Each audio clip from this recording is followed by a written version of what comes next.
Hey guys, tonight we begin with the bizarre slow-motion collapse into death of Henry VIII, the Tudor titan whose life was filled with wives, wars, and very questionable decisions involving axes. So before you get comfortable, take a moment to like the video and subscribe, but only if you genuinely enjoy what I do here. And let me know in the comments where you're tuning in from and what time it is for you. It's always fascinating to see who's joining us from around the world. Now, dim the lights, maybe turn on a fan for that soft background hum, and let's ease into tonight's journey together. At the height of his reign, Henry VIII was the golden boy of Renaissance England. Tall, broad-shouldered, athletic, and by all accounts an absolute heartthrob in tights. Fast forward to his final years, and you'd be forgiven for mistaking him for a heavily decorated armchair with anger issues. By the 1540s, Henry had entered what historians politely call his decline.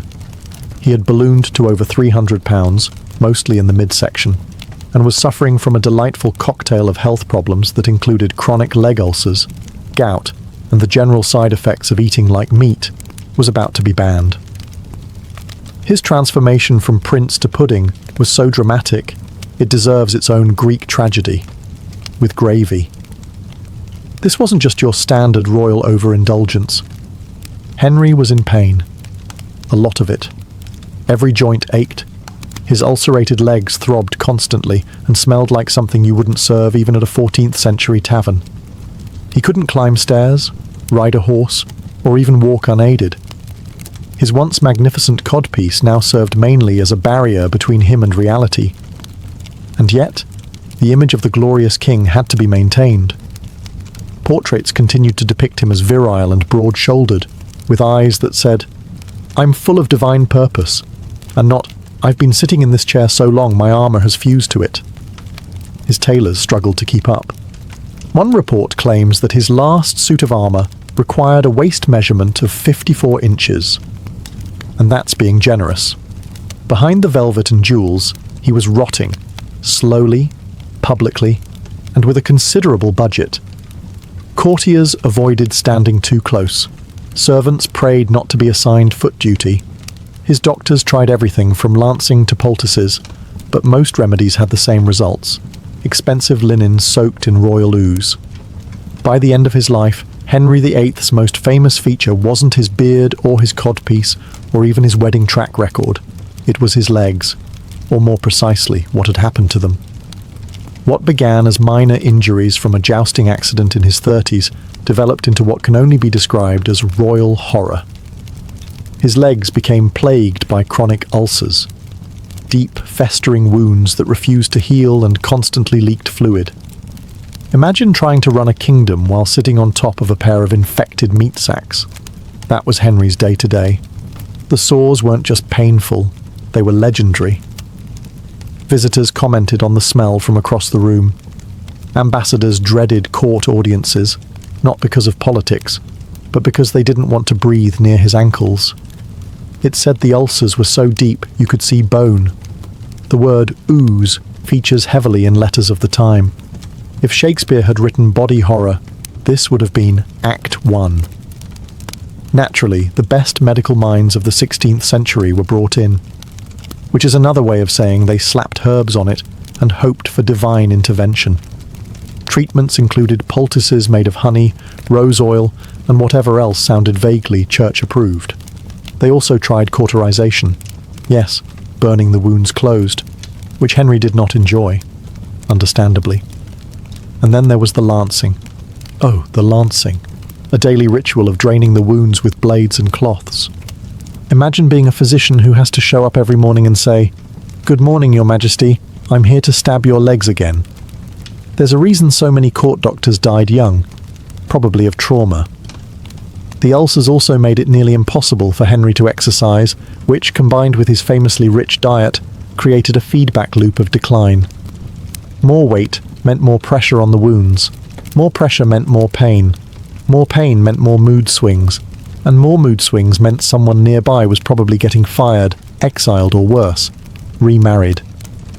If you've ever wondered what would happen if a man tried to eat his way into sainthood, or out of reality, then look no further than Henry VIII's daily menu. His meals weren't just excessive. They were borderline weaponized. Breakfast alone could involve several eggs, hunks of beef, white bread soaked in ale, and possibly a roasted partridge just to get the digestion going. Fruit and vegetables? Not unless they were used as decoration or accidentally fell onto the roast. The Tudor court equated meat with masculinity. The more flesh on your plate, the more divine your rule. And Henry, bless him, took that as a personal challenge. Roasted swan, venison, lamb, eel pies, game birds, all coated in gravy, sauce, or symbolic meaning. If it once breathed, he ate it. If it didn't, it was probably used to thicken something that did. His favourite indulgence? Red wine. Gallons of it. Daily. Water was for peasants and washing out wounds, not for kings. By the end, his body was likely 60% Cabernet. Now, let's talk portion size. His meals were prepared in enormous quantities, not just for him, but for an entire royal household of taste testers, servers, musicians, and whatever group he was in favour that week.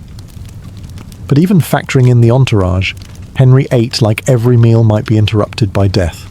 Spoiler. One eventually was. This high-fat, low-vegetable, high-gout diet naturally took its toll. Aside from the infamous ulcers, his digestion was known to be volatile.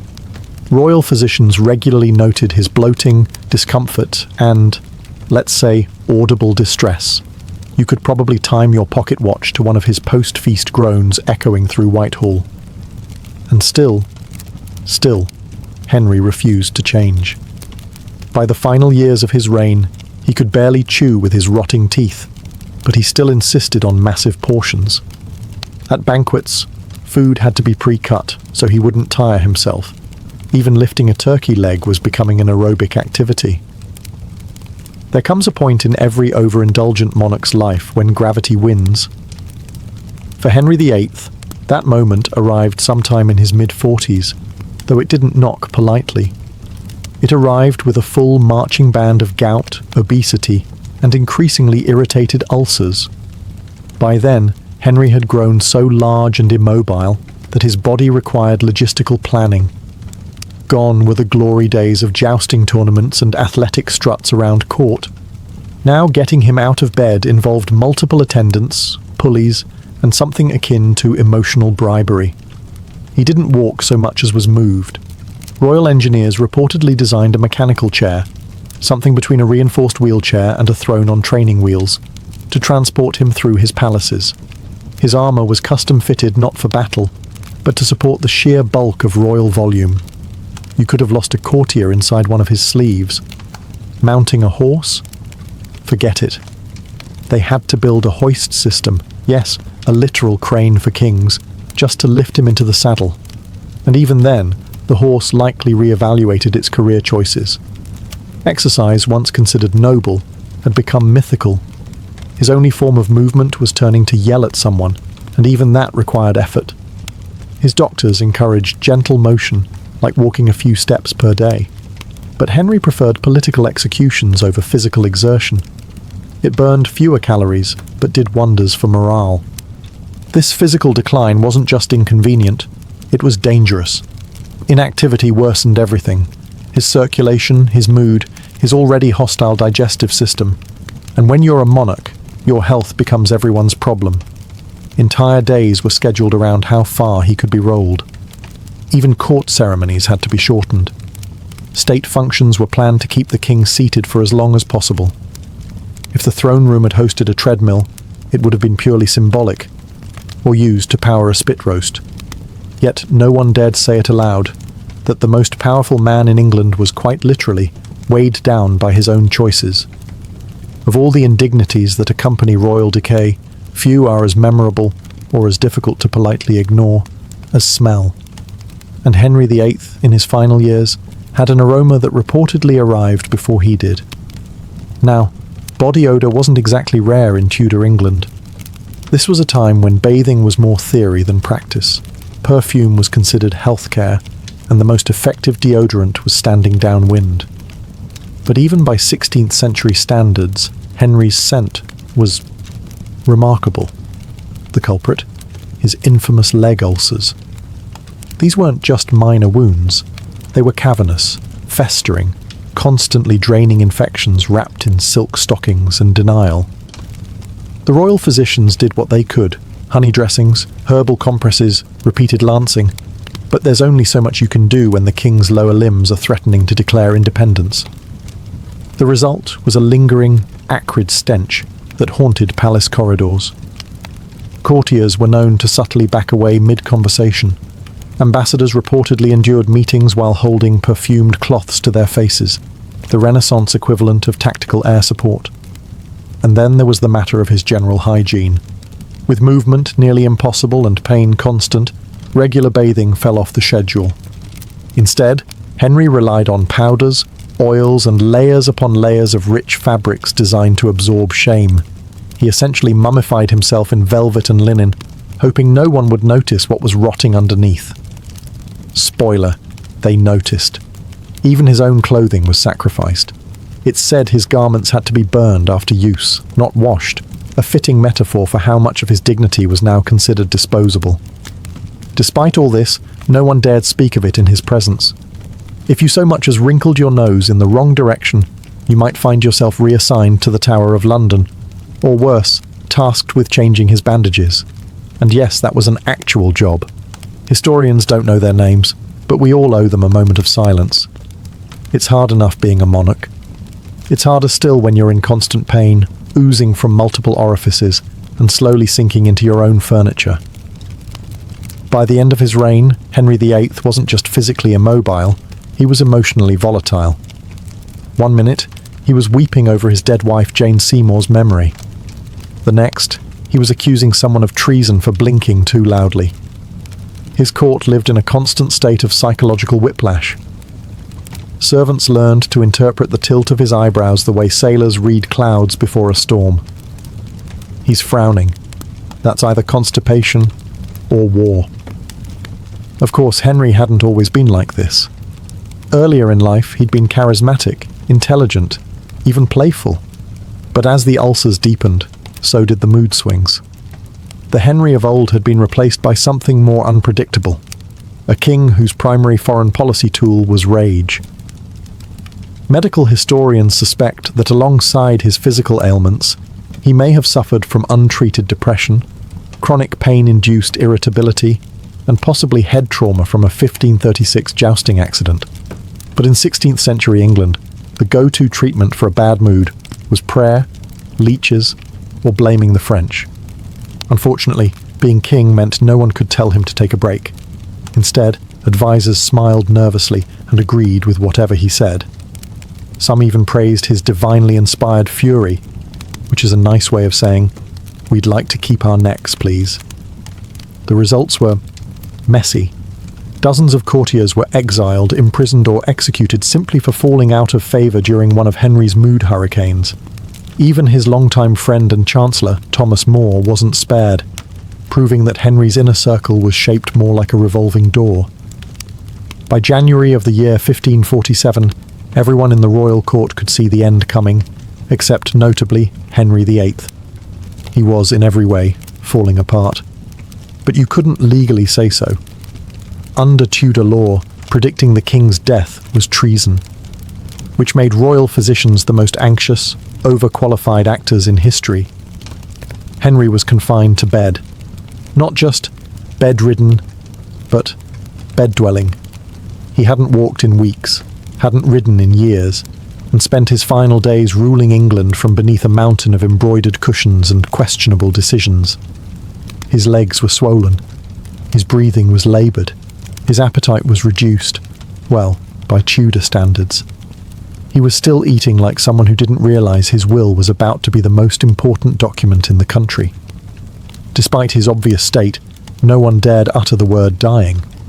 Courtiers developed a whole glossary of euphemisms. He is resting deeply. His Majesty is in a reflective mood. The king is simply digesting vigorously. Even his doctors tiptoed around the subject. One physician reportedly declared, "His Majesty shall recover, God willing." A safe statement, vague, non-committal, and with divine backup. Meanwhile, said Majesty was drifting in and out of consciousness, probably hallucinating about roast goose and Protestant diplomacy. But even in his decline, Henry VIII still had paperwork to finish. He signed documents. He amended his will. He appointed a regency council for his 9-year-old son, Edward, who would soon be handed the kingdom and a debt the size of France. These weren't the majestic final acts of a noble ruler. They were scribbled commands from a very sick man whose court pretended he was just having a moment. Everyone around him knew the truth. Servants, courtiers, even the rats in the palace floorboards probably sensed something shifting. But still, they waited. Because the King of England couldn't die until it was safe to say so. And at this stage, no one wanted to go first. As January dragged on, Henry VIII hovered somewhere between lucidity and royal delirium. His body was shutting down, but his mind still had policies to bark out, people to snub, and a country to pretend he wasn't dying in front of. The denial was thick, possibly thicker than his ankles. He gave no formal confession, no emotional farewell, no cinematic final words. Instead, he issued instructions, edits to the will, tweaks to the Regency Council, and the usual paranoid rearranging of power players, just in case any of them got funny ideas after his eventual, and definitely not impending death. Most notably, he finalized the succession plan. His sickly 9-year-old son, Edward, would take the throne, flanked by a hand-picked group of advisors. These men, it should be noted, had roughly the loyalty and backstabbing tendencies of a barrel full of Tudor eels. Henry also ordered that his tomb be completed, a grand structure he'd been planning for decades. Spoiler, it never got finished. For all his micromanaging and power hoarding, the thing that outlasted him was paperwork. As for religion, he managed to keep things impressively ambiguous. England was still Protestantish, but not too Protestant. Just Protestant enough to upset Rome without committing to anything doctrinal. It was the ecclesiastical equivalent of muttering something under your breath and walking away quickly. Even in his final days, Henry refused to acknowledge just how close the end was. When priests asked if he'd like to make peace with God, he dodged them like a man avoiding jury duty. One account suggests he eventually whispered, "All is lost." But even then, the court wasn't sure if he meant his soul, the kingdom, or just a misplaced turkey leg. Meanwhile, the palace operated under a strict "don't say he's dying" policy. If anyone was caught using phrases like "last rites" or "funeral preparations," they were swiftly removed, not for disrespect, but for ruining the illusion that England's most powerful monarch wasn't dissolving in his own bed. In the grand tradition of royal drama, you'd expect Henry VIII to deliver a stirring deathbed confession, a Shakespearean monologue about sins, regrets, and the 6 wives he either married, murdered, or misplaced. Instead, we got silence. Or worse, administrative clarity. There were priests at his bedside, yes, but they were mostly ornamental. Henry, who had rebranded the entire Church of England just so he could annul a marriage and flirt with theology on his own terms, was suddenly very quiet about his spiritual affairs. No dramatic plea for forgiveness. No humble repentance. No, sorry about that whole beheading your mother chat with his daughter Mary. Perhaps he thought he had nothing to confess. After all, this was a man who believed God had personally endorsed his every decision, even the messier ones. From his point of view, he hadn't failed morally. He had just been chronically misunderstood by papists and wives with annoying survival instincts. According to one report, Archbishop Thomas Cranmer arrived in time to ask if the king still trusted in Christ. Henry VIII, barely conscious, supposedly squeezed his hand, a gesture open to interpretation. Was it affirmation? Was it muscle spasm? Was he simply annoyed the Archbishop hadn't brought wine? That squeeze would be the closest thing he ever gave to a final confession.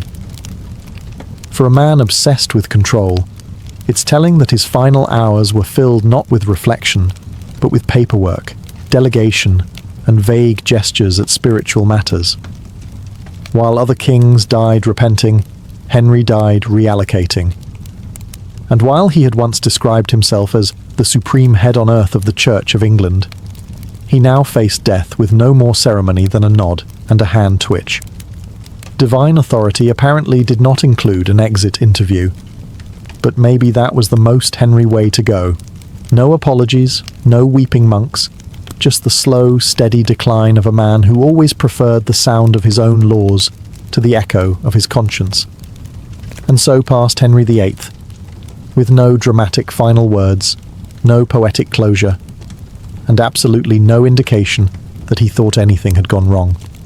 When Henry VIII finally stopped breathing on January 28, 1547, the room didn't erupt into mourning or solemn proclamations. It sort of paused, then stood around awkwardly, then quietly panicked. Because here's the thing, it was illegal to declare the king dead without very specific authorization. Under Tudor law, to suggest the monarch had died, even if he was visibly deceased, was technically treason, which meant everyone in the room suddenly became deeply interested in pretending Henry VIII was simply resting, possibly very deeply and permanently. Doctors, courtiers and clergymen all stared at each other, waiting for someone to blink first. No one did. There was no press release, no moment of national mourning, no trumpets. Just the heavy silence of men thinking, well, now what? Eventually, they agreed to say nothing for several days. Not out of respect, but strategy. The succession still needed to be managed, the council assembled, and most importantly, the 9-year-old heir, Edward, informed that he now technically owned everything in England, including some very angry neighbours. In the meantime, Henry VIII's body remained in Whitehall Palace, still king in title, but now more biologically aspirational. Ministers quietly arranged his affairs while pretending he was still unavailable, which wasn't a lie, just a spectacular understatement. And while no one spoke the word dead, palace staff began making preparations with all the subtlety of a Shakespearean farce. Mourning clothes were quietly ordered. Seals were altered. Some opportunists probably started dusting off family trees to prove they were technically 12th cousins to the boy king and thus deserved land. Even foreign ambassadors weren't told right away.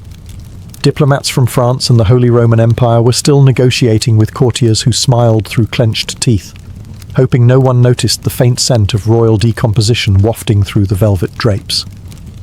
The entire nation was being led by a man who, as far as the law was concerned, was still alive, just unusually quiet, not currently moving, and about to need a very large coffin. Once Henry VIII was officially, if not immediately, dead, the royal handlers faced a new and urgent dilemma: what to do with the body. And unfortunately for everyone involved, the body had opinions of its own, mostly involving decomposition. Let's be blunt. The man was enormous. He weighed somewhere north of 300 pounds, and not a trim, symmetrical 300, more of a melting noble pudding shape. His body was riddled with infections, ulcers, and years of aggressive Tudor eating. So naturally, it began breaking down faster than expected. Much faster. In the chilly halls of Whitehall Palace, servants and embalmers scrambled to preserve the king. But this wasn't the golden age of refrigeration. Embalming methods were rudimentary, consisting of stuffing the corpse with spices and wrapping it in layers of cloth like a royal lasagna. The hope was that cinnamon and cloves would overpower the scent of decay. Spoiler, they didn't. Despite their best efforts, the body began to leak, slowly at first, then alarmingly. A mixture of bodily fluids seeped through the coffin, causing discomfort, confusion, and eventually widespread nausea.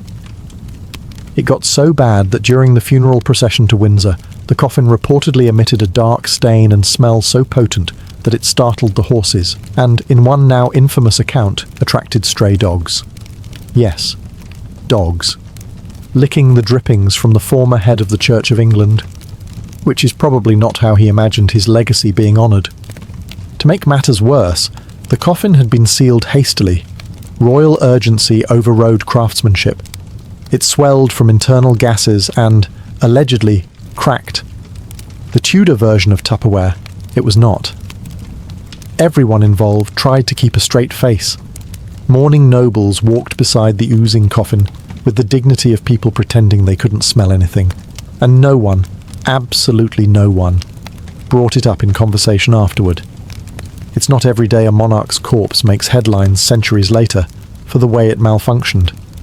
But then again, Henry VIII was never one to do things quietly. Not in life, and certainly not in death. As the funeral procession moved toward Windsor Castle, the sealed wooden coffin carrying the late king rumbled ominously. Now you'd think transporting the body of England's most iconic monarch would involve some kind of dignified marble-lined container, or at the very least, one that didn't behave like an overripe meat barrel. But alas, haste and biology conspired to make this final journey unforgettable, for all the wrong reasons. The coffin began to leak, not metaphorically, literally. Despite efforts to embalm the body, the combination of heat, internal gases, poor sealing, and sheer mass caused the coffin to sweat. And by sweat, we mean ooze. Contemporary chroniclers describe a black putrid fluid leaking from the base of the coffin during a stopover at Sion Abbey, the kind of detail you don't soon forget, even if you desperately wish you could. It gets worse. One popular, if possibly apocryphal, account claims dogs were seen licking the fluid beneath the coffin. Imagine it. A royal procession halted in solemn silence, mourning nobles dressed in black, all while a couple of opportunistic hounds enthusiastically sample what is, by all accounts, the king. Tudor England had many rituals, but canine consumption was not supposed to be part of state funerals. And yet, no one said a word. The show had to go on. The coffin was cleaned as discreetly as possible. Everyone resumed walking, eyes forward, mouths shut, noses offended. This wasn't just an embarrassing leak. It became legend, a dark little parable whispered through the centuries. To some, it was divine retribution for Henry's cruelty. To others, it was a grim punchline to a lifetime of excess. Either way, Henry VIII had managed to do what few monarchs can claim: ruin a funeral with nothing but his presence. There's something deliciously poetic, or brutally ironic, about where Henry VIII ended up. Not in Westminster Abbey with the other great kings, not in some towering mausoleum of Tudor marble. No, the man who broke with the Catholic Church, who dissolved monasteries, and who declared himself the supreme head of the Church of England, was buried in a humble vault beneath the floor of St. George's Chapel, almost like an afterthought. He was placed next to his true love, Jane Seymour, the one wife who gave him a male heir and died before she could disappoint him. And that's it. No towering monument, no golden tomb. Just a slab on the floor that, for over a century, didn't even bear his name. It was only in the Victorian era that someone added an inscription. Until then, Henry VIII was resting in unmarked anonymity, just a few feet beneath tourists' boots and royal ceremonies. Here lies the man who once thundered across Europe with papal bulls in one hand and a turkey leg in the other. The man who decapitated 2 wives, dismantled centuries of religious tradition, and rewrote the spiritual map of England, now buried like a moderately successful merchant. The irony is rich, and yet somehow appropriate. After all the grandeur, the power, the ceremonies, and the political tantrums, it's almost fitting that Henry's final destination was quietly humble, even accidental. No glorious tomb commissioned during life, no elaborate effigy, no towering altar to his glory. Just a lead-lined box under a chapel floor, a fading memory in the company of Jane and, eventually, Charles I, whose own death was, let's say, not subtle. For all his desire to dominate history, Henry VIII ended up in a shared grave with minimal decoration and maximum foot traffic. Valeria Messalina didn't just stumble into the spotlight, she was born in it. A member of the powerful Claudian dynasty, she had imperial blood coursing through her veins. Her great-uncle was Emperor Tiberius, and her cousin would one day become Emperor Nero. In other words, Messalina was born into a family where power plays were more common than family dinners, and everyone had a dagger, if not in their hand, then firmly lodged in their back. She was raised in a Roman world defined by luxury, corruption, and high-stakes politics. It was a place where virtue was praised in public and discarded in private. From early on, Messalina would have understood the rules of this treacherous game. Loyalty was a currency, appearances were everything, and a well-timed affair or alliance could be the difference between exile and elevation. As a teenager, she was married off to her cousin, Tiberius Claudius Drusus, better known to history as Emperor Claudius. At the time, Claudius was seen as an unlikely political figure. Awkward, physically impaired, and considered something of a harmless scholar. Few imagined he would ever rise to the throne. But power in Rome had a funny way of landing in unexpected laps.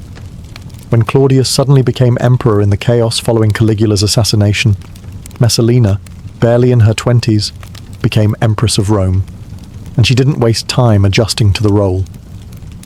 Almost immediately, she began reshaping her image, not as a ceremonial wife, but as a force to be reckoned with. Behind her, youthful beauty and public charm was a razor-sharp mind, already scheming how to consolidate her position. Rome expected its empress to be a symbol of modesty and grace. Messalina, on the other hand, had ambitions that were anything but modest. She wasn't content with being the woman behind the man. She wanted to be the one pulling the strings, using flattery, sex, alliances, and fear to climb even higher. And in a court where everyone had something to hide, she was fluent in the language of secrets.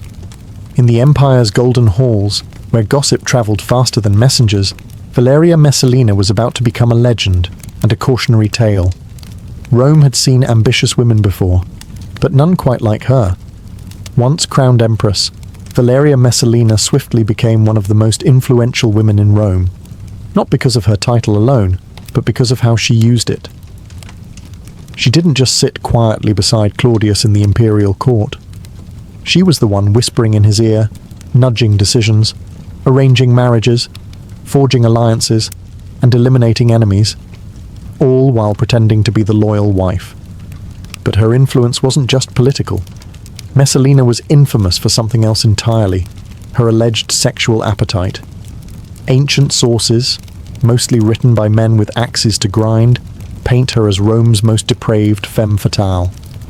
Tacitus, Suetonius, and Juvenal all gleefully described how she supposedly snuck out of the palace at night to work incognito in brothels, competing with prostitutes and returning before dawn. Whether these tales were fact or slander, one thing is clear: Messalina's reputation was unlike any other empress before or since. Behind every rumour was a strategy. Her lovers weren't always chosen for pleasure. Many were powerful men, senators, equestrians, noble heirs. Messalina used intimacy the way other politicians used bribes. Sleep with her, and you might find yourself promoted. Cross her, and you might find yourself mysteriously exiled, or worse. Claudius, meanwhile, remained either blissfully unaware or willfully ignorant. His reign was full of distractions, administrative reforms, political infighting, and his own insecurities as an underestimated ruler. Some historians suggest that Messalina manipulated Claudius by playing the role of the innocent wife, concerned, devoted, protective. Others think he simply didn't want to know. After all, the truth would have shattered the illusion of control he had over his court and his marriage. But Rome knew. The whispers in the forums, the jokes in the bathhouses, the snide comments from rival nobles. Messalina's escapades were legendary. And while her name became synonymous with excess and lust, she still held an iron grip on power. That contradiction, scandalous yet untouchable, made her even more dangerous. She blurred the line between seduction and politics, turning her body into a weapon and her bedroom into a war room. Rome's elite either feared her or fell for her, sometimes both. Still, as with all unchecked power, the walls would not hold forever, and the higher Messalina climbed, the more unstable the empire beneath her feet became. Messalina's reign as empress wasn't just defined by scandal, it was also a masterclass in manipulation. She understood the game of Roman politics intimately and played it with terrifying efficiency. Her targets weren't always her lovers. More often they were threats, rivals, critics, or anyone who dared to challenge her position as the imperial queenmaker. And she was ruthless. One of her favorite tactics was the false accusation. With Claudius often distracted or passive, Messalina could orchestrate the downfall of anyone by simply whispering a well-placed lie. She accused powerful senators of conspiracy, wives of adultery, and noblewomen of insolence. Many ended up exiled, executed, or forced to take their own lives. Their crime? Being inconvenient. She didn't operate alone. Messalina had allies, corrupt freedmen, informants, and sycophantic magistrates who owed their positions to her favor.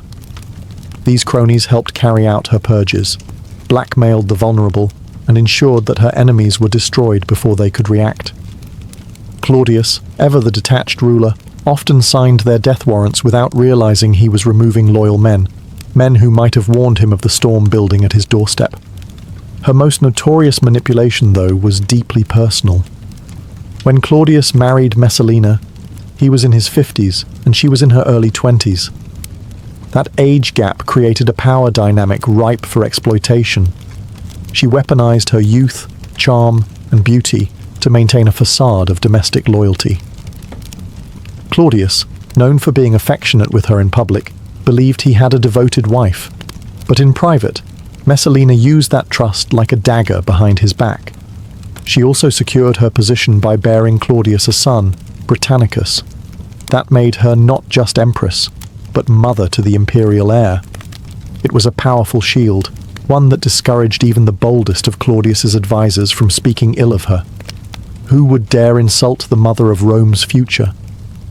But the web she wove was tightening. The number of enemies she made was growing. Even her allies, fat on imperial spoils, started whispering about her recklessness.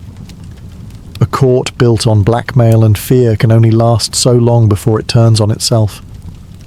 Messalina didn't notice, or refused to notice, that her empire of secrets was beginning to rot from within. And the people she had crushed on her way up? They were waiting, quietly, patiently. In the cutthroat theatre of Roman power, no queen sits unchallenged for long. Messalina's enemies were numerous, but one of the most dangerous threats to her position wasn't a scheming senator or a bitter noblewoman, it was a freedwoman named Narcissus. And he wasn't alone. Narcissus, a former slave turned trusted secretary to Claudius, wielded immense influence behind the scenes. He managed imperial correspondence, controlled access to the emperor, and most importantly, had Claudius's ear in ways few others did. For years, Narcissus tolerated Messalina's antics, perhaps even profited from them.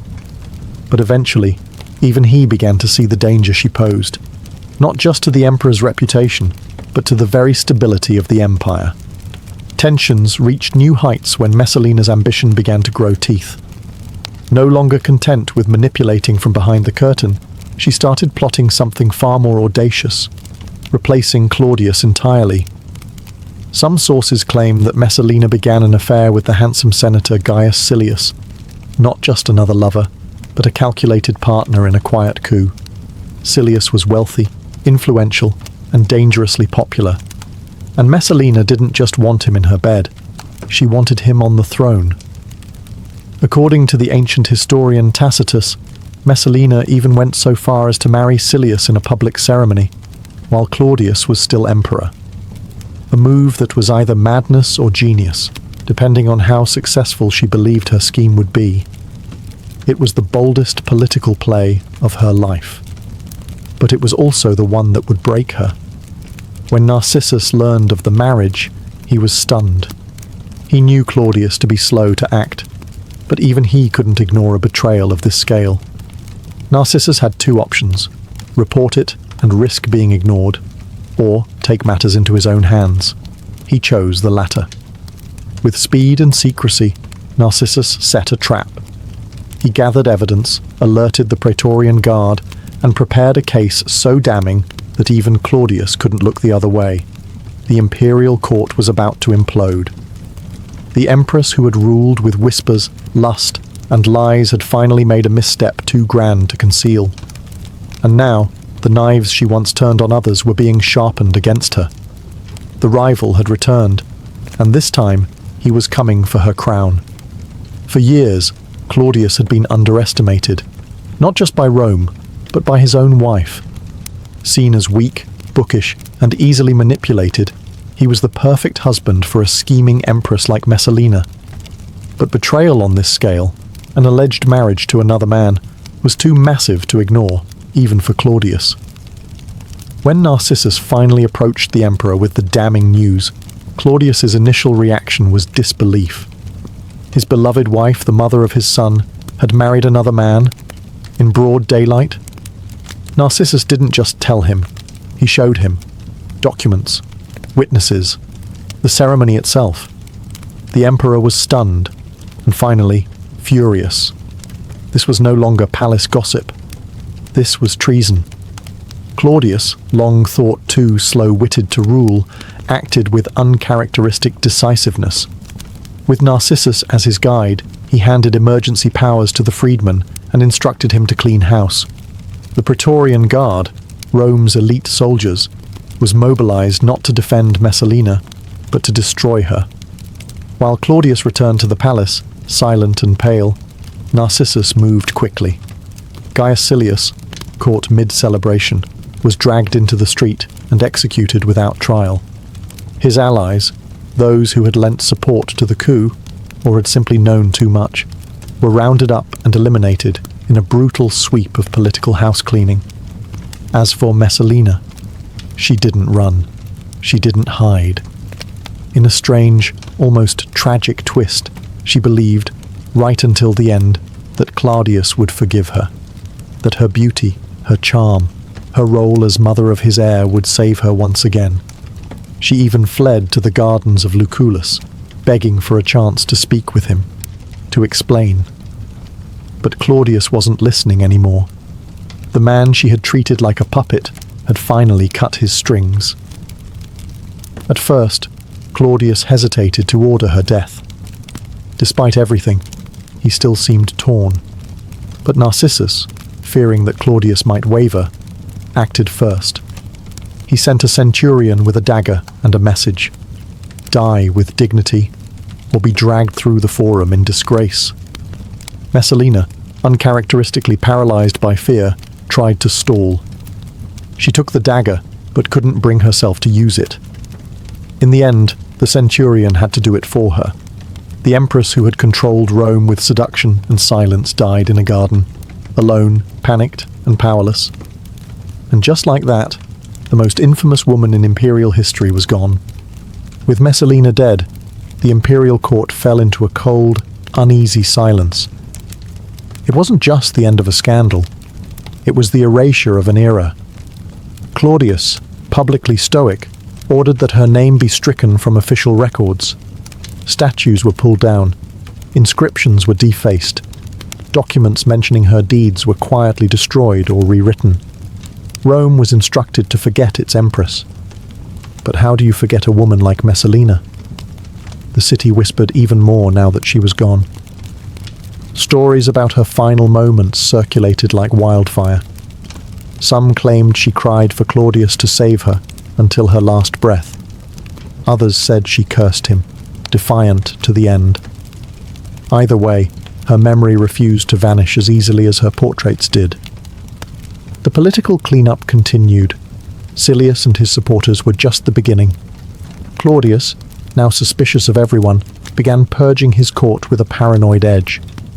Freedmen and officials who had once dined with Messalina were either dismissed, imprisoned, or executed. The Senate, eager to appear loyal, passed motions denouncing her treason, calling it a stain on the empire that had now been righteously cleansed. Only one person remained untouched, Britannicus, Messalina's young son and the heir to the throne. Claudius couldn't bring himself to punish the boy for the sins of his mother. Yet Messalina's death had left a power vacuum, and every ambitious noblewoman in Rome noticed. Behind closed doors, powerful families began maneuvering to replace the fallen empress. And Claudius, emotionally gutted and politically adrift, was more vulnerable than ever. This wasn't a period of healing. It was a reset, a dangerous, unstable calm. Claudius's trust in those around him had shattered, and he became increasingly reliant on his freedmen, especially Narcissus, who now wielded influence so great he practically ruled by proxy. Rome, meanwhile, began rewriting its favorite bedtime story. Messalina wasn't just remembered as an adulterous empress. She became a cautionary tale, a byword for female lust and treachery. Her legend, twisted and magnified, became more powerful in death than she ever was in life. She had been purged from the imperial narrative, but not from the Roman imagination. And while her body was buried in obscurity, her ghost would linger in the shadows of the Palatine Hill. Whispered about, laughed at, feared, forever. In the wake of Messalina's execution, Claudius found himself in an awkward position. An emperor without an empress, a father with a vulnerable heir, and a court full of power-hungry opportunists. The empire needed a new matron, someone to stabilize the palace and manage the imperial household. But Claudius, still wounded by betrayal, was reluctant to remarry. Enter Agrippina the Younger. She was everything Messalina had been, and more. Beautiful, intelligent, calculating, and dangerous in her own right. But unlike Messalina, Agrippina wasn't reckless. She was methodical. Born into the Julio-Claudian dynasty, she was the daughter of Germanicus, the sister of Caligula, and the mother of a boy named Lucius Domitius Ahenobarbus, later known as Nero. Agrippina saw her chance. She played the long game. Where Messalina had seduced, Agrippina negotiated. She convinced Claudius that marriage to her would restore dignity to the imperial house. She promised loyalty, order, and, most importantly, a unified dynasty. Claudius, aging and increasingly manipulated by his inner circle, eventually agreed. Their marriage, though controversial due to their familial connection, was made legal by a special Senate decree. She became the next empress of Rome. But this was no love story. Agrippina wasn't interested in sharing the throne. She wanted to control it. And she quickly began purging any remaining allies of Messalina, ensuring that the old empress's name stayed buried, along with her son Britannicus's claim to the throne. She installed her own people in key roles, isolated Claudius from his previous advisors, and began grooming her son Nero as the future emperor. Step by step, she dismantled Messalina's legacy, not just through politics, but through memory. And the Roman people? They watched, bemused. Some whispered that Agrippina was just Messalina with better PR. Others feared she was something far more dangerous. While Messalina had ruled with passion and impulse, Agrippina ruled with calculation and precision.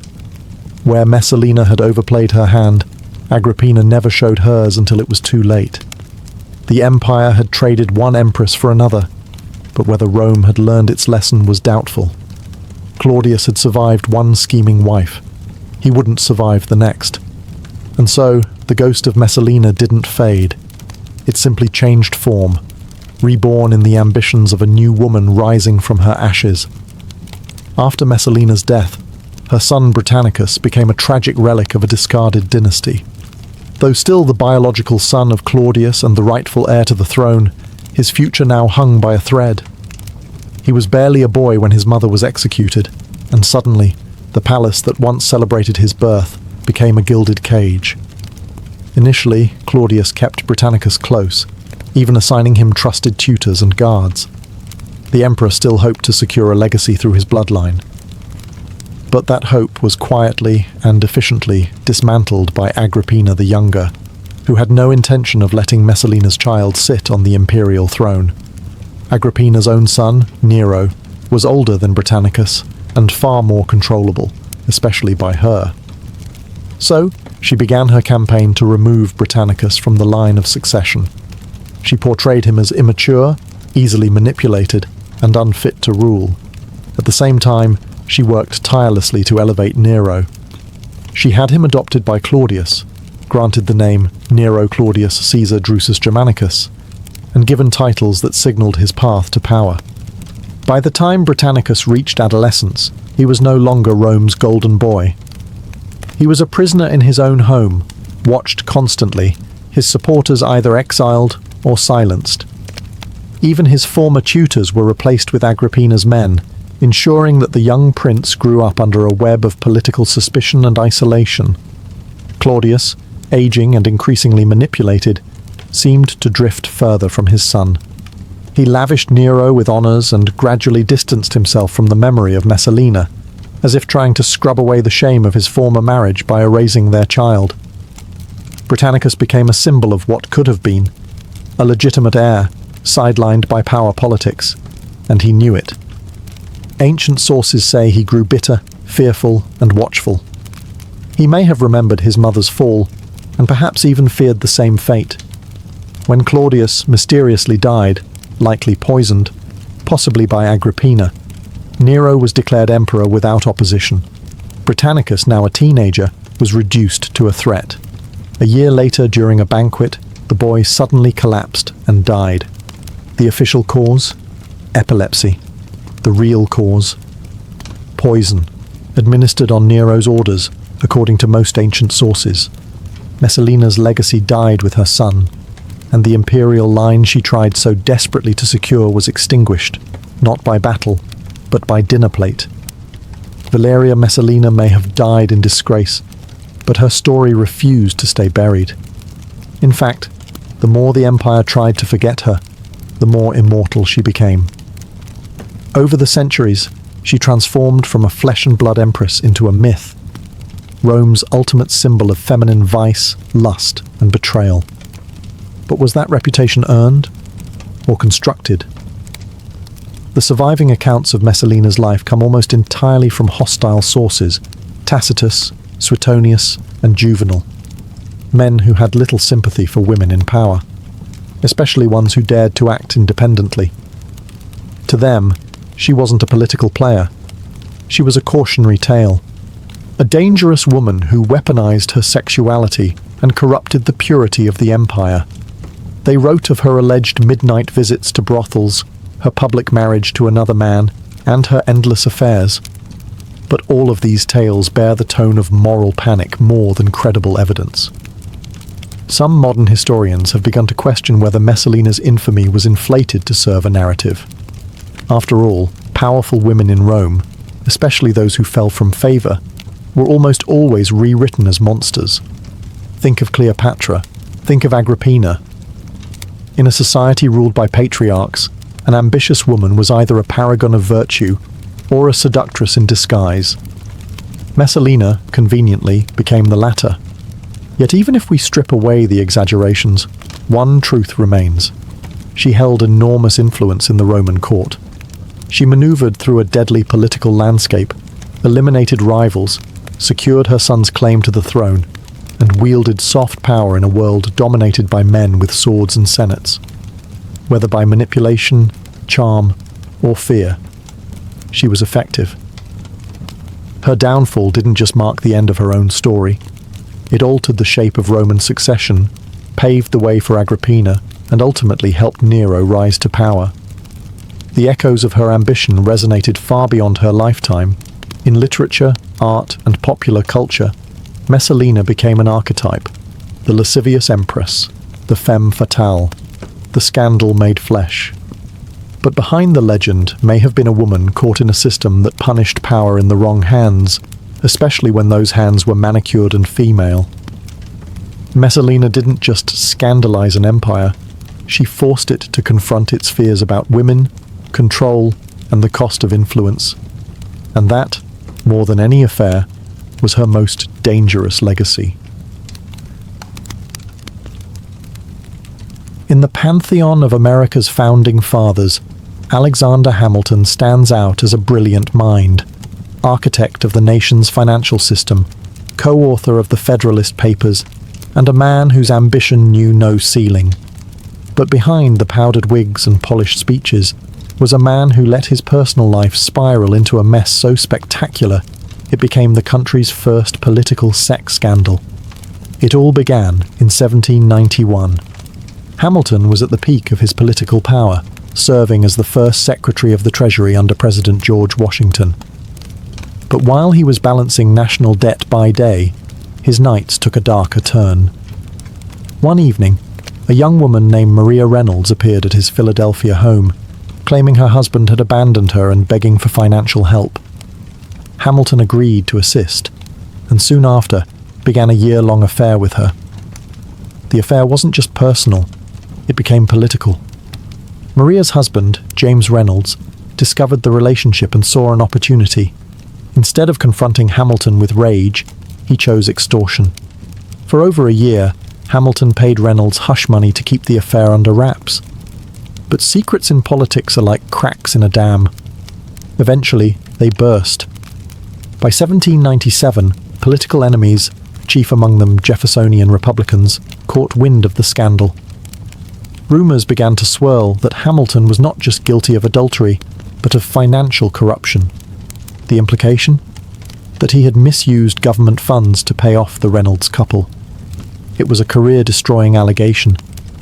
So Hamilton did the unthinkable. He wrote a 95-page confession known as the Reynolds pamphlet, detailing every sordid moment of the affair in shocking, unapologetic clarity. He confessed to sleeping with Maria, to paying her husband, and to his moral failings, while insisting he had never stolen from the Treasury. The fallout was brutal.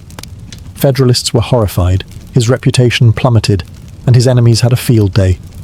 Hamilton was humiliated publicly and politically, losing much of his influence in Washington's inner circle. And yet, in typical Hamilton fashion, he went down swinging. He'd rather be remembered as an adulterer than a thief. It was a gamble that preserved his integrity, at the cost of his dignity. In the end, it wasn't a duel or a debate that first cracked the armour of America's boldest founding father. It was lust, blackmail, and one very detailed pamphlet. Thomas Jefferson is often painted as the idealist behind America's Declaration of Independence, the philosopher-president who championed liberty, democracy, and the pursuit of happiness. But behind the neoclassical architecture of Monticello stood a truth Jefferson never acknowledged publicly, a secret family, born of bondage. Sally Hemings was an enslaved woman at Jefferson's estate. She was also his late wife's half-sister, the daughter of a white slave owner and a biracial enslaved woman. That twisted irony was not lost on historians. Even more complicated? Hemings was only around 14 years old when Jefferson, in his 40s, likely began his relationship with her during his diplomatic stay in Paris. For decades, this relationship was dismissed as rumour. But oral history passed down by Hemings's descendants told a different story, one of intimacy, secrecy, and children. DNA testing conducted in the late 1990s finally confirmed what many had long suspected. Jefferson fathered at least 6 of Hemings's children, 4 of whom lived to adulthood. Jefferson never freed Sally Hemings. However, he did quietly manumit all of her surviving children. They were the only enslaved individuals he ever freed during his lifetime.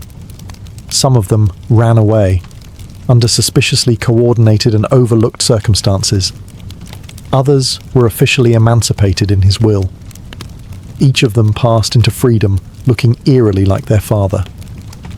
Despite overwhelming evidence, Jefferson's defenders long painted him as a man of moral clarity. But the existence of his secret family unravelled the myth. How could the same man who wrote that all men are created equal simultaneously sustain and exploit an institution that denied basic humanity? To make matters worse, Jefferson kept meticulous records. He noted Hemings's pregnancies on his plantation logs, and her children always seemed to coincide with his stays at Monticello. But what's missing is the acknowledgement. He never admitted the relationship, never spoke their names publicly, and never addressed the glaring contradiction between his politics and his private life. Sally Hemings, for her part, never left any writings. Her voice has been filtered through documents written by men who saw her as property. What little we know of her character comes from the resilience of her children, who went on to build lives as free Americans. In the shadows of Jefferson's Enlightenment ideals lay a secret family, hidden behind shutters, born of silence, and forced to carry both his name and his burden. Benjamin Franklin was a printer, inventor, diplomat, and philosopher, a man of unmatched curiosity and wit. But beyond the lightning rods and bifocals, Franklin had a far more mysterious side. A side filled with shadowy clubs, risque writings, and a social life that would have made most Puritans faint. Let's start with the Hellfire Club. While there's debate over how deep Franklin's involvement ran, he spent years in England during the height of its popularity. The Hellfire Club was a secret society known for hedonism, satire, and irreverence toward religion. Their motto? Do what thou wilt. It was less about demonic worship and more about scandalous parties in hidden grottos, where elite men gathered to drink, gamble, and pursue pleasures both intellectual and physical. Franklin had many such associations. In Paris, while serving as the U.S. ambassador, he was famously fond of French salons, intellectual gatherings that often blurred the line between politics and flirtation. French women adored him, and he adored their company. Letters reveal he was no stranger to romantic dalliances, even in his old age. He once admitted that older women made better lovers, famously writing, "They don't yell, they don't tell, and they're grateful as hell." Yes, the same man whose face adorns the $100 bill wrote that. Franklin also had a fascination with secret codes and pseudonyms. He frequently published under fake names, Mrs. Silence Dogood, Polly Baker, Richard Saunders, creating whole fictional personas to explore taboo topics like religion, sex, and hypocrisy. His writing skewered authority and exposed moral contradictions. But it also hinted at his deeper interests in libertine philosophy and alternative forms of thought. Then there were his personal relationships. Though married to Deborah Reed, Franklin spent many years away from her in Europe. His letters reveal no evidence of fidelity, and plenty of warmth toward other women. Some historians even speculate that he may have fathered children abroad, though no claims were ever confirmed. What's clear is that Franklin was a man driven by appetite, intellectual and otherwise.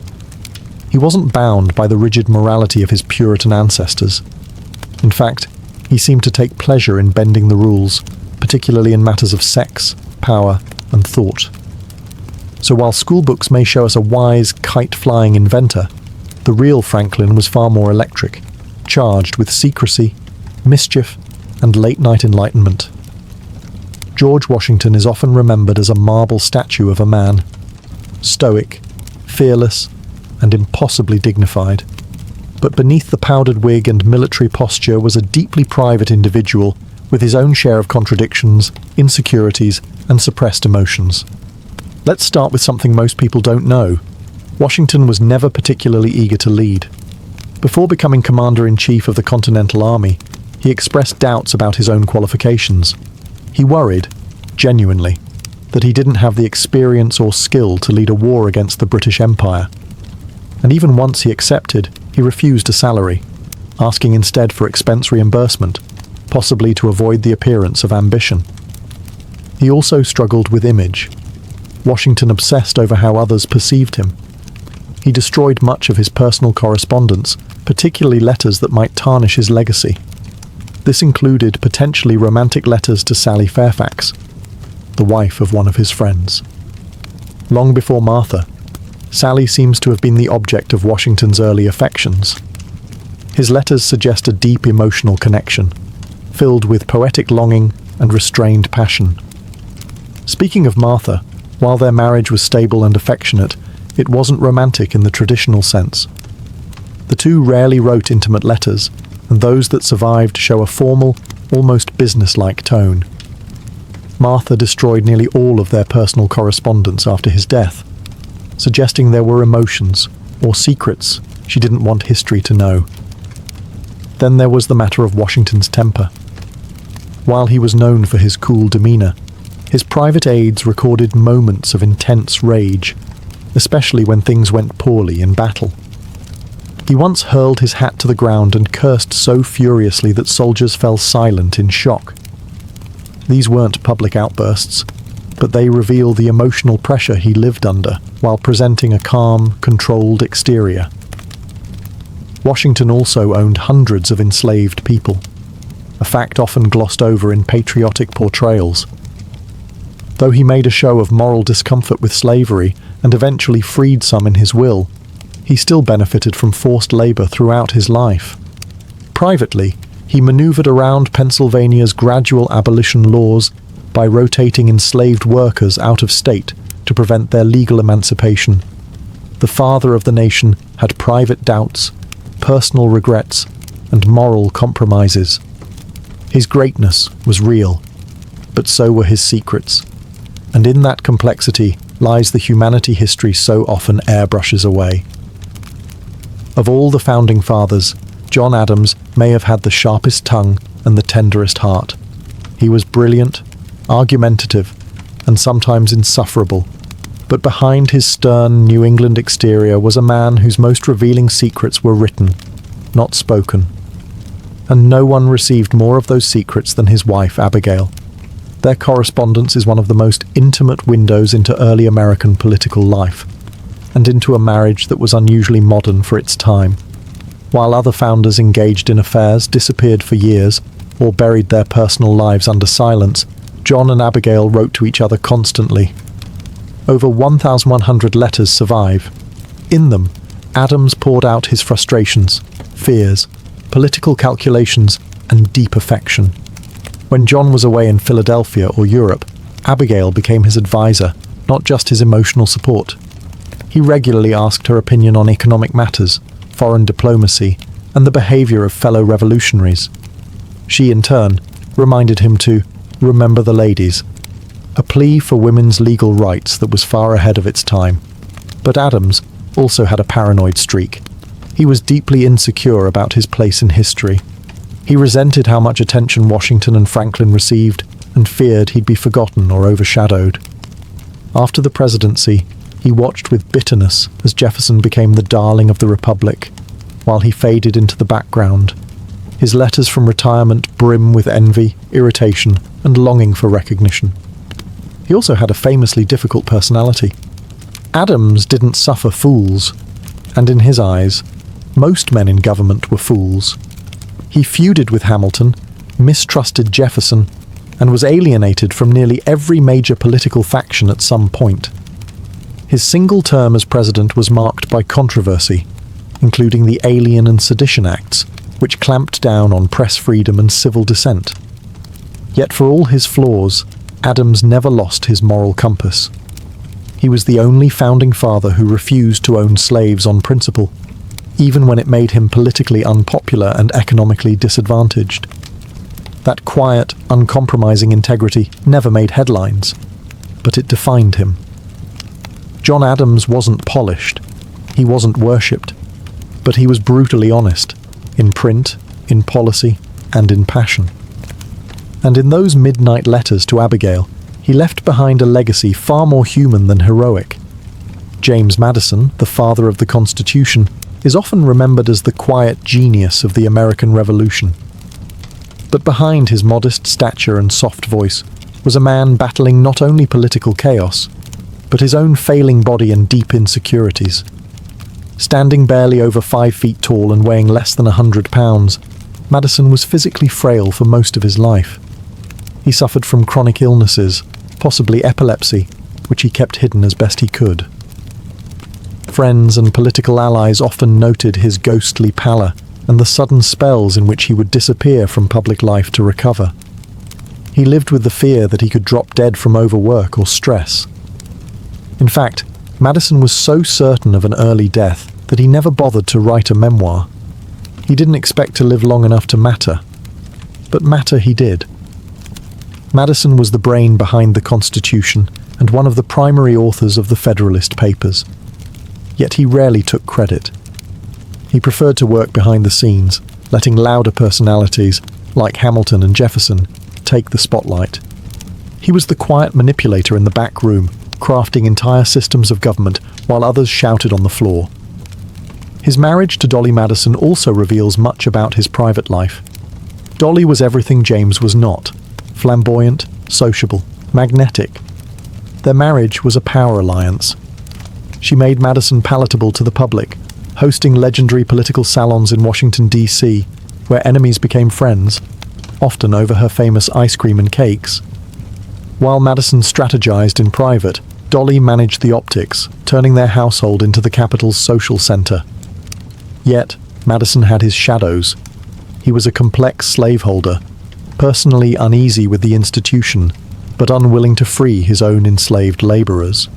He even had secret correspondences discussing the logistics of slavery in the New Republic, where his ideas, though intellectually cautious, did little to challenge the system.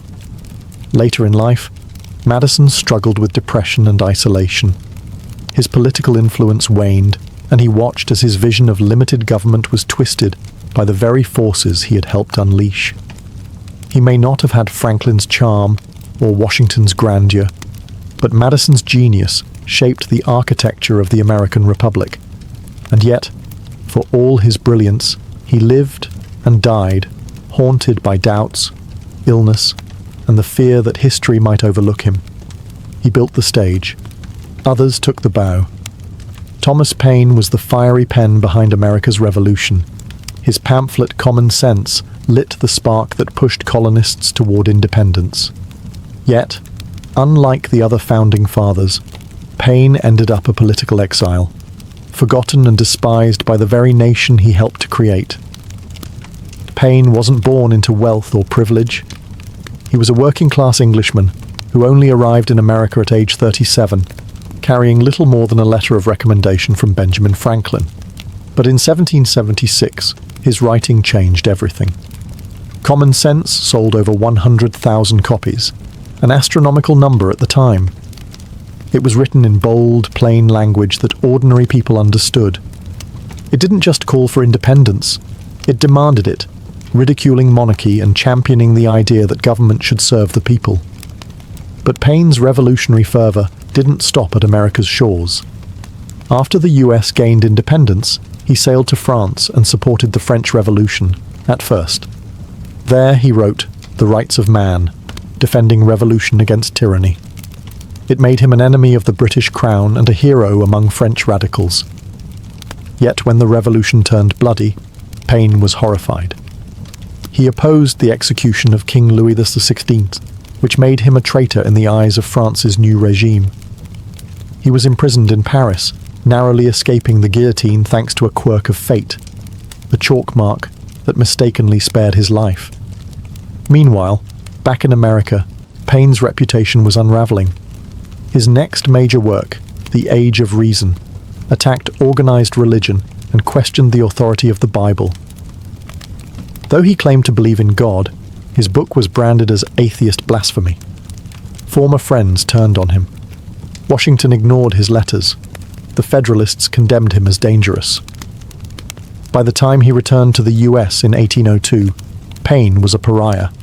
The same man who once ignited a revolution was now mocked in newspapers, denied the right to vote in some states, and shunned by polite society. He died in 1809, poor and alone, buried on a small farm in New York. Only 6 people attended his funeral. Paine's ideas had helped birth a nation, but his unrelenting honesty, refusal to compromise, and attacks on religion cost him everything else. He lit the fuse, but was burned by the flame.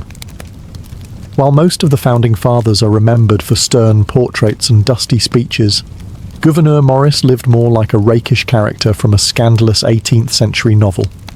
He's the man who actually wrote the final draft of the US Constitution, including the iconic preamble, "We the People." But his private life, anything but textbook. Morris was charismatic, flamboyant, and unapologetically indulgent. He walked with a cane after losing his leg in a mysterious carriage accident, though some whispered it had more to do with jumping from a jealous husband's window than any noble injury. Either way, Morris didn't let it slow him down. In fact, the wooden leg became something of a trademark. just one more thing that made him stand out in the staid world of powdered wigs and rigid protocol. While serving as a diplomat in France during the Revolution, Maurice was notorious for his womanizing. He carried on affairs with French aristocrats, while chaos engulfed the streets of Paris. One lover was caught in the same revolutionary purge that took Queen Marie Antoinette. Another supposedly helped him escape a mob attack. But Maurice wasn't just a libertine, he was an iconoclast. He openly criticized slavery, calling it a nefarious institution, while many of his contemporaries stayed silent or profited from it. He even refused to sign the Constitution unless it protected the federal government's power over slavery, a demand that eventually got watered down. Back home, Maurice didn't tone things down. He never married until late in life, instead enjoying a long string of mistresses and scandalous romances that made his colleagues uncomfortable. At age 57, he shocked high society by marrying his housekeeper, Anne Carey Randolph, herself the center of a major scandal involving an alleged abortion and accusations of infanticide. The press had a field day, but Maurice didn't care. He was used to being the odd man out. Even his death was unusual. According to legend, Maurice attempted to treat a urinary blockage by inserting a whalebone into his urethra, a move that led to fatal internal damage. Whether the story is true or not, it fits the pattern. Maurice lived and died on his own terms, often to the astonishment of those around him. In a room full of powdered wigs and moral posturing, Gouverneur Maurice was a one-legged, sharp-tongued wild card, and one of the most fascinating figures you've probably never heard of. The Founding Fathers gave birth to a new nation, with ideals that promised liberty, justice, and equality. But the private lives they lived often contradicted the very freedoms they so passionately preached. And as the myths of American greatness grew, so too did the willful erasure of their contradictions. Slavery was the most glaring hypocrisy. Many of the men who declared all men are created equal either owned slaves, profited from slavery, or actively defended it. Jefferson, Washington, Madison, Monroe, all slaveholders. Even as they debated independence, enslaved men and women toiled on their plantations, stripped of the rights the Constitution would later promise to protect. Some, like Franklin and Hamilton, took steps toward abolition, but none dismantled the system that made their world possible. Women were another blind spot. Abigail Adams famously urged her husband to remember the ladies as the laws of the new republic were being shaped. He did not. None of them did. The Constitution excluded women entirely. In their private letters, the founders spoke tenderly of their wives and daughters. But legally, those women had no rights, no vote, no voice. Then there were the moral double standards. Affairs, illegitimate children, secret societies, and whispered scandals filled their private lives. Yet they wrote about virtue, honor, and restraint. They condemned tyranny abroad while preserving inequality at home. They feared monarchy but allowed dynastic wealth and inherited power to flourish in their new republic. Some were aware of the contradictions. Washington agonized over slavery in his final years. Madison wrote at length about the dangers of factionalism, ironically, while building the very political party system he warned against. Others, like Jefferson, seemed capable of compartmentalizing their lives entirely, writing stirring philosophical tracts in the morning and managing enslaved laborers by afternoon. But these flaws don't erase their contributions. They make them human. The Founding Fathers were not gods in togas. They were brilliant, ambitious, flawed men, filled with private weaknesses and public convictions. They built a nation on paradoxes, many of which still haunt America today. Their legacies are not marble statues, but living arguments. Arguments about freedom, power, morality, and who gets to write history. And in their secret lives, tangled in scandal, contradiction, and compromise, we find not just the origins of a country, but the blueprint of its enduring struggles. Napoleon Bonaparte may have ruled empires and orchestrated historic battles, but when it came to love, he was almost embarrassingly vulnerable. Behind the hardened exterior of a military genius was a man completely disarmed by passion, especially when it came to Joséphine de Beauharnais, his first wife and most haunting obsession. Their relationship began as a whirlwind. Joséphine, a charming widow 6 years his senior, captivated the young general completely. After a brief courtship, they married in 1796. Almost immediately, Napoleon departed for his Italian campaign, leaving his new bride behind in Paris. From the front lines of war, he began writing, letters that reveal not the voice of a conqueror, but that of a love-struck, borderline desperate man. In one letter he confesses, "I awake full of you.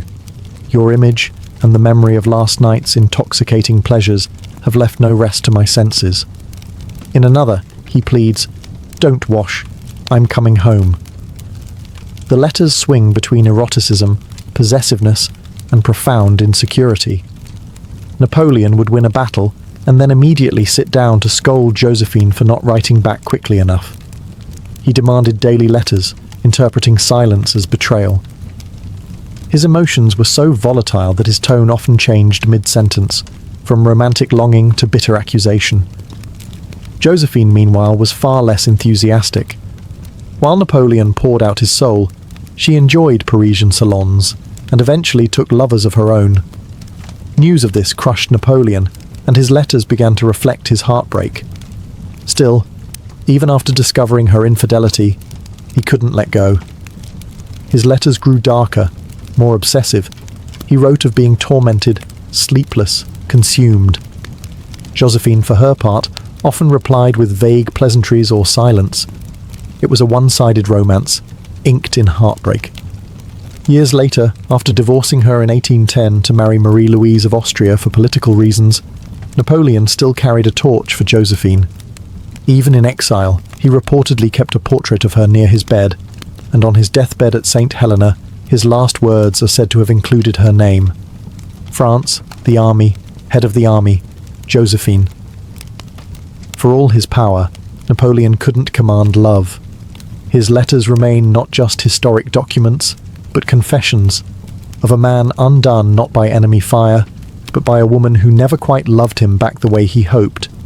Frida Kahlo didn't just paint pain, she wrote it. Her love letters to Diego Rivera, the towering Mexican muralist who was both the love of her life and the source of her deepest wounds, are raw, poetic, and soaked in emotional blood. Where others tried to hide their heartbreak, Frida made hers into art, on canvas and on paper. Frida and Diego's relationship was notoriously turbulent. He was 20 years her senior, a larger-than-life figure with a reputation for infidelity. She was the fiery young artist with a spine fused by injury and a heart prone to volcanic eruptions. Together, they were explosive, drawn together by passion, divided by betrayal. Her letters reveal a woman who loved with terrifying intensity. In one, she writes, "Nothing compares to your hands, nothing like the green gold of your eyes. My body is filled with you for days and days." And in another, "I love you more than my own skin." Frida never hid her pain. She bled it out, line by line. She called Diego her frog toad, a loving insult, a nickname that somehow captured both her affection and her frustration. Her letters veer between unconditional love and seething resentment, often within the same paragraph.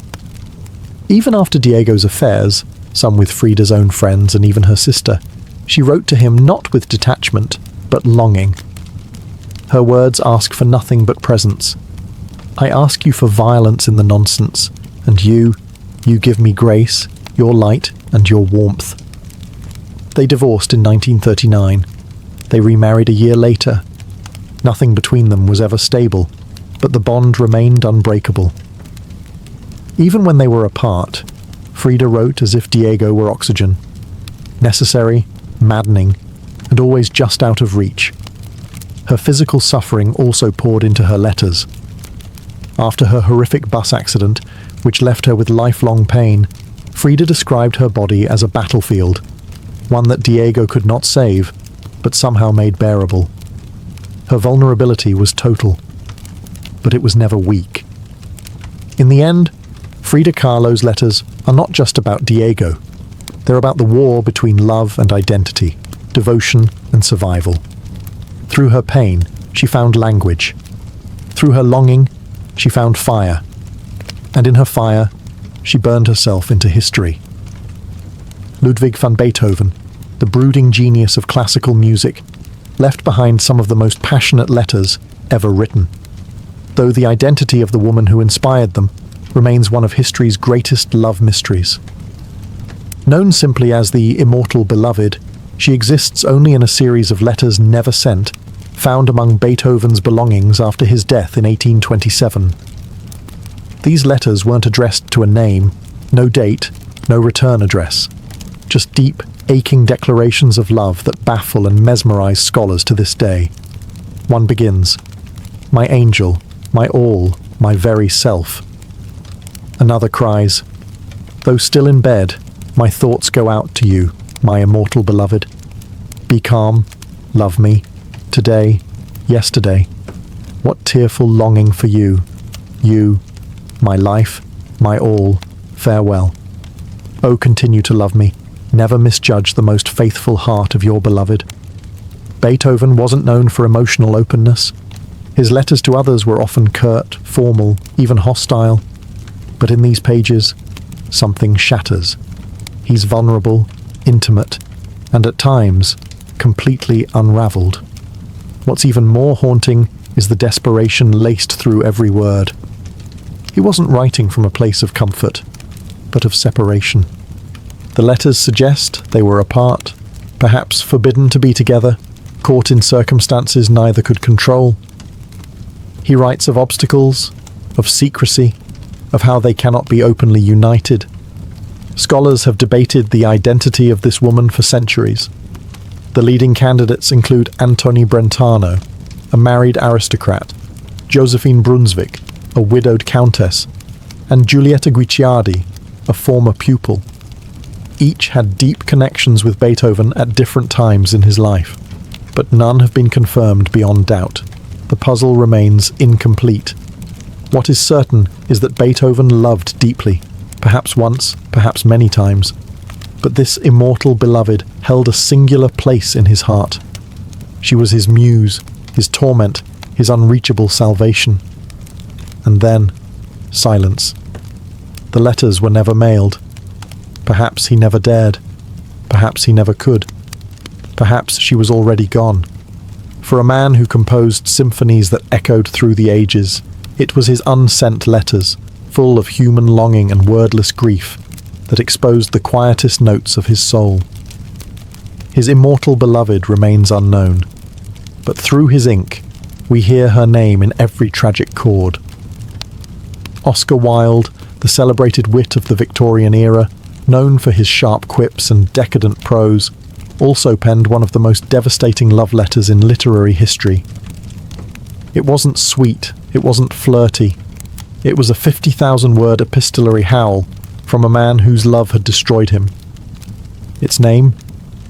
De Profundis, Latin for "from the depths." Wilde wrote it while imprisoned in Reading jail, serving a 2-year sentence for gross indecency due to his homosexual relationship with Lord Alfred Douglas, a young aristocrat known as Bosie. Their love affair had scandalized society, enraged Douglas's powerful father, and led Wilde from salons and champagne to a prison cell. The letter begins with grief, but it quickly transforms into something more harrowing. A confession, an indictment, a meditation on love and suffering. He writes, "You came to me to learn the pleasure of life and the pleasure of art. Perhaps I am chosen to teach you something much more wonderful, the meaning of sorrow and its beauty." Wilde accuses Douglas of vanity, selfishness, and abandonment, but he never stops loving him. That's the torment. Every paragraph of De Profundis swings between bitterness and longing, betrayal and worship. It's not just a breakup letter, it's a requiem for Wilde's former life. Wilde blames himself too, calling his own indulgence and blindness fatal flaws. He reflects on how he tried to mould Bosie into someone deeper, someone worthy of devotion. Instead, he was consumed. The relationship, he admits, led to his public disgrace, his financial ruin, and the erosion of his genius. But De Profundis is more than a record of heartbreak. It's a philosophical treatise born from suffering. Wilde speaks of Christ as the ultimate artist of sorrow, of how pain creates empathy, and of how prison stripped away every illusion he'd built. He writes, "Where there is sorrow, there is holy ground." After his release, Wilde sent the letter to Douglas, but their bond was beyond repair. Wilde died a few years later, penniless and in exile. De Profundis wasn't published in full until after both men were gone. It is not a love letter in the traditional sense, but it is perhaps the most painfully honest one ever written. Not about desire, but about what love takes when it's done giving. Virginia Woolf, the modernist literary giant known for stream-of-consciousness novels and fierce intellect, had a quiet storm simmering beneath her composed exterior. While married to Leonard Woolf, a steady and supportive partner, she fell deeply and unapologetically in love with another woman, Vita Sackville West, a fellow writer, aristocrat, and free spirit. Their relationship defied categorization.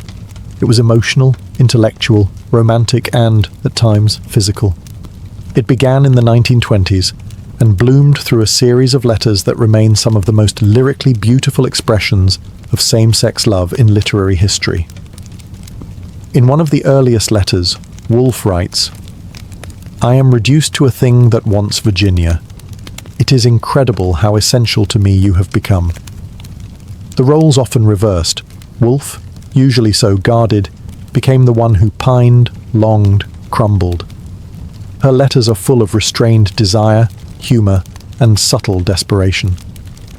She found in Vita not just a lover, but a muse, a symbol of freedom and bold femininity she both envied and adored. Woolf's masterpiece Orlando was inspired directly by Vita, a fantastical, gender-bending time traveller that embodied the spirit of her elusive love. It was both a literary experiment and a love letter in disguise. Vita, in return, adored Virginia, though her affections were often scattered. She had other lovers, other intrigues, and her own complicated marriage. Yet her letters to Woolf showed deep admiration and enduring attachment. "I miss you even more than I could have believed, and I was prepared to miss you a good deal." What makes their correspondence so extraordinary is the way it dances around conventions. These were not declarations shouted from rooftops. These were whispers across pages, intimate, coded, and infused with longing that transcended physicality. Even after their romantic relationship cooled, they remained close, exchanging letters until Woolf's suicide in 1941. One of her last letters, addressed to Leonard, her husband, is often quoted. But it is her letters to Vita that contain her rawest joy, her vulnerability laid bare in ink.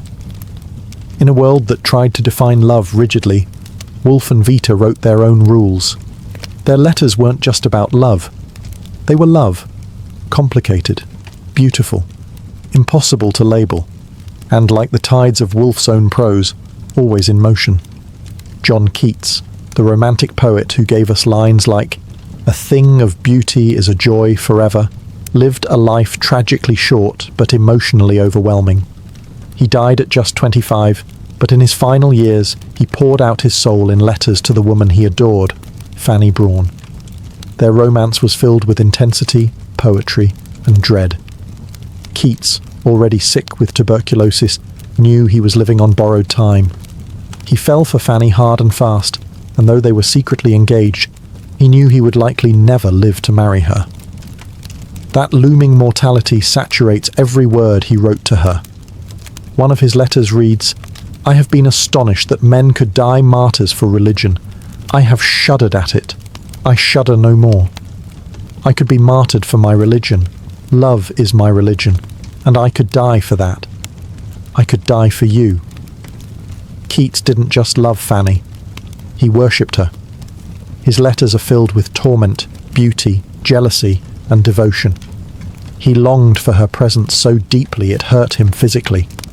He called her his goddess, his bright star, and even in moments of insecurity, he clung to her image like a lifeline. But his illness made everything more desperate. He feared being a burden. He feared she might stop loving him. And most of all, he feared he'd die without ever truly knowing her as a husband would. That fear, that burning sadness, makes the letters unbearably tender. In another letter, he writes, "I almost wish we were butterflies and lived but 3 summer days. 3 such days with you I could fill with more delight than 50 common years could ever contain." Fanny kept his letters for the rest of her life, though she rarely spoke of him afterward. When Keats died in Rome in 1821, he was buried beneath a stone that bore no name, only the inscription, "Here lies one whose name was writ in water." But his name did not wash away. His poetry endured. And so did his letters to Fanny, pages soaked in yearning, preserved against the odds, reminders that even in the shadow of death, love can still burn brilliantly. John Keats didn't get a lifetime, but he left behind a love that reads like eternity. Emily Dickinson, one of America's most enigmatic poets, lived much of her adult life in seclusion, rarely leaving her home in Amherst, Massachusetts. But behind her reclusive exterior and cryptic verses was a deep, passionate, emotional world, one that found expression in letters as mysterious as her poetry. Her most intense correspondences were addressed to a figure she called Master. These 3 letters, never sent, never named, reveal a woman wrestling with overwhelming love and existential longing. She writes, "Master, open your life wide and take me in forever, but I shall never be satisfied with never." The identity of Master has never been confirmed. Some believe it was Charles Wadsworth, a married preacher she admired. Others suggest it may have been a composite, a symbolic lover, or even an expression of divine yearning. Whatever the truth, the letters are unmistakably intimate, tender, erotic, aching with restrained desire. Dickinson also carried on emotionally charged relationships with women, especially Susan Gilbert Dickinson, her sister-in-law and next-door neighbour. Over 300 letters to Susan survive, filled with romantic language, poetic flirtation, and declarations that blur the line between deep friendship and romantic love. She wrote to Susan, "Susie, will you indeed come home next Saturday and be my own again, and kiss me? I hope for you so much, and feel so eager for you. Feel that I cannot wait, feel that now I must have you." These weren't casual notes. They were floods of feeling, composed in slanted, swirling handwriting. Dickinson never married, and her emotional life remained largely invisible during her lifetime. But her letters reveal someone with a fierce capacity to love, intensely, secretly, and poetically. It's no coincidence that many of her greatest poems mirror the tone of her letters, the aching, the obsession, the sacred terror of intimacy. Her words move like riddles, wrapping love in layers of metaphor and punctuation dashes. Emily Dickinson lived behind closed doors, but she loved in wide, sweeping sentences. Her letters, fragmented, half-lost, often coded, invite readers into a hidden realm of affection too powerful to be publicly declared.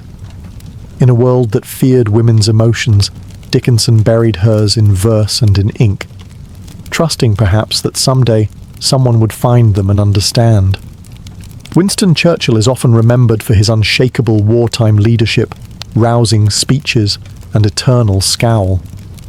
But behind the bulldog bravado was a man deeply devoted to his wife, Clementine Hosier, a relationship preserved in a remarkable series of love letters that spanned more than 5 decades. From the moment they met in 1904, Winston was smitten. Their courtship was brief, just 4 months, and the letters began almost immediately. Even as bombs fell and empires crumbled, Churchill took time to write to Clementine. His tone, usually fierce and forceful in public, turned soft and playful in private. In one letter he wrote, "My darling Clemmy, I hope you will forgive me for writing you such a short letter. But really, I am so busy running the British Empire, I have scarcely time to keep my head on. His humour never left him, even under the pressure of World War. During their long marriage, Churchill was often away, on military campaigns, in Parliament, or commanding the nation.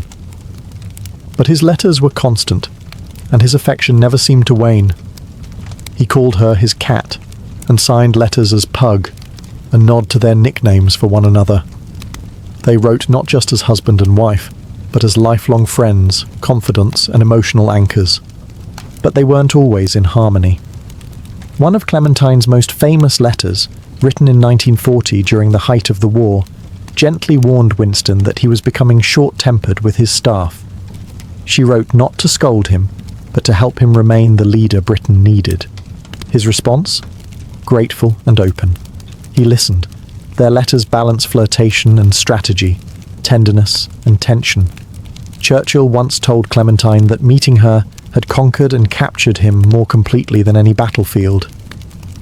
Even near the end of his life, he continued to write her loving notes, often brief, always heartfelt. In a world of war rooms and command centres, Churchill found his truest peace in the quiet of a letter to his wife. No pomp, no politics, just devotion.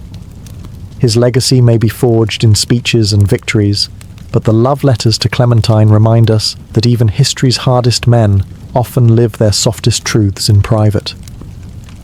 Few love stories in literary history are as dazzling, or as destructive, as that of Zelda Sayre and F. Scott Fitzgerald. They were the golden couple of the jazz age, sparkling through the roaring 20s with martinis in hand, madness on the horizon, and a pile of love letters trailing behind them like confetti from a broken parade. Their romance began in 1918, when Scott was a young army officer, and Zelda was a wild southern belle with a rebellious streak. He courted her with letters full of ambition, wit, and desperation.